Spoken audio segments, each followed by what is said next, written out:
Welcome to part 1 of the Bloodthirster blog. In this video series, I will be painting a creature caster King of Onslaught, aka a totally not a Bloodthirster. Decided to shoot this one a little bit more down and dirty vlog style. Normally with a big project like this, it takes a couple months to paint. I have a few hours of footage, then I have to cram into 20 to 30 minutes of video and try to remember what I was thinking at the time of painting it. Decided to do this one in smaller segments so I can go a little bit deeper into not only the hows but also the whys of painting something like this. So we're going to start off with the skin. Everything on the model is assembled with the exception of the wings.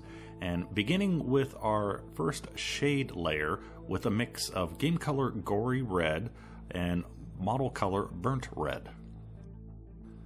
The base color I want for the skin is gory red, however, that is a very transparent red color, so I've mixed in the burnt red, which I know covers much better, and it's also going to darken our red, so it makes for a good shade layer.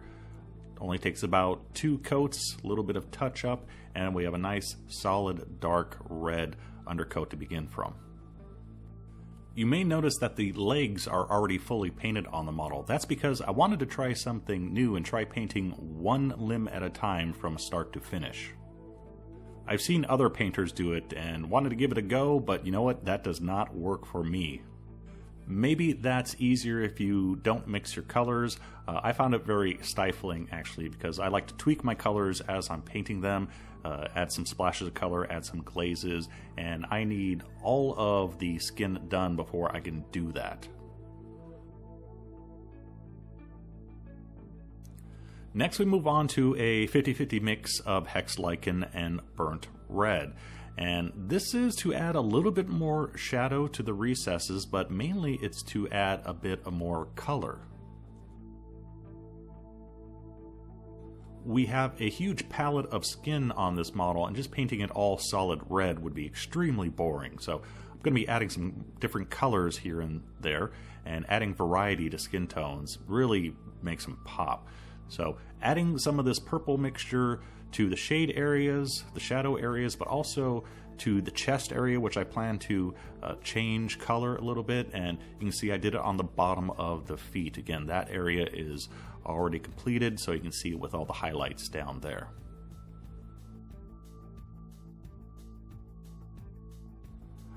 All right, now we can move up to our base coat. And my initial plan was to use straight game color gory red for this. However, quickly realized if I started with that kind of darker shade of red as my base coat, I'm not going to be able to get the intensity of the red that I actually had in my head. So decided to start off with a mix of gory red and scarlet blood instead, 50-50 mix. Now, a note on thinning paints. Normally we want to, when layering, we want to thin our paints to make them transparent. However, we have 2 very transparent reds here, so we don't have to thin these paints as much as we would a different type of paint, a more opaque paint. So I'm actually using this paint right now at about 1:1 paint to water.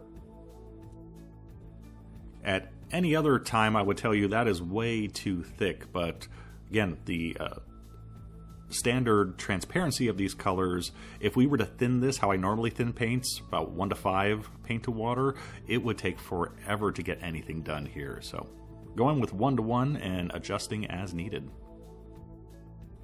Moving on to our first highlight, straight scarlet blood now. And when you are adding highlights to red, first of all, you want to usually keep them red. Make sure you don't over highlight red. Also, when you have the paint thinned, as we do here, each layer you add adds not only lightens the color, but actually adds more intensity to the red. For this step, I probably put on at least a good 6 layers, especially in the highlight regions, to get that real intense red color to the skin.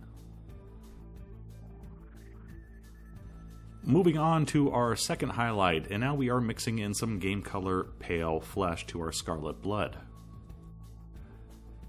This is not a color I would normally add to red if I was painting a red cloak or red clothing or something like that, because this is actually turning our red pink, which is normally bad. However, in this case, it's actually good.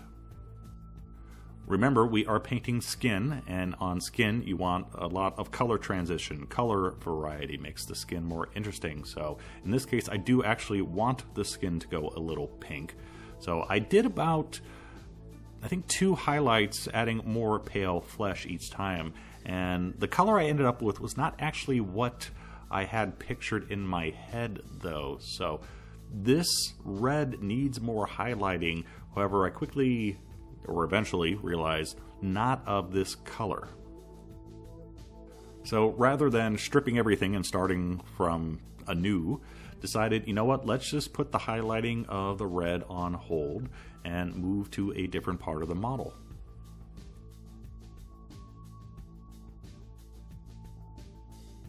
So therefore we move on to the purple parts. We have a purple chest and purple feet for the most part.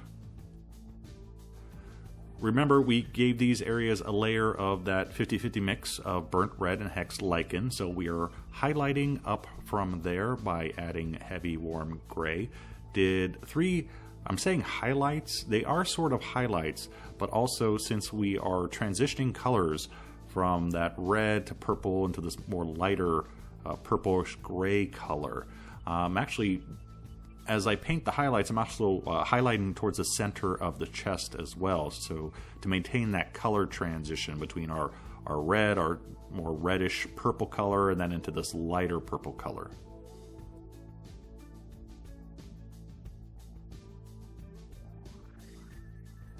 And then jumping back to our skin, not sure about the highlights, but I am sure about the shadows.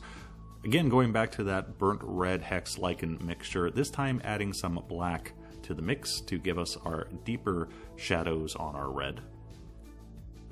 We don't need a whole lot in the case of this model, but just important to note, if you want high contrast red, you are better off normally going with going extreme on the shadows rather than going extreme on the highlights. And that is our finished skin, and I kind of hate it. The highlight colors are not transitioning the way I wanted them to do in my head. Also, the purple chest is throwing me off. I think eventually realized it was a mistake using purple in both the shadow regions and also a prominent highlight region as well. However, rather than trying to fix the skin now, we do have a good base color for the skin.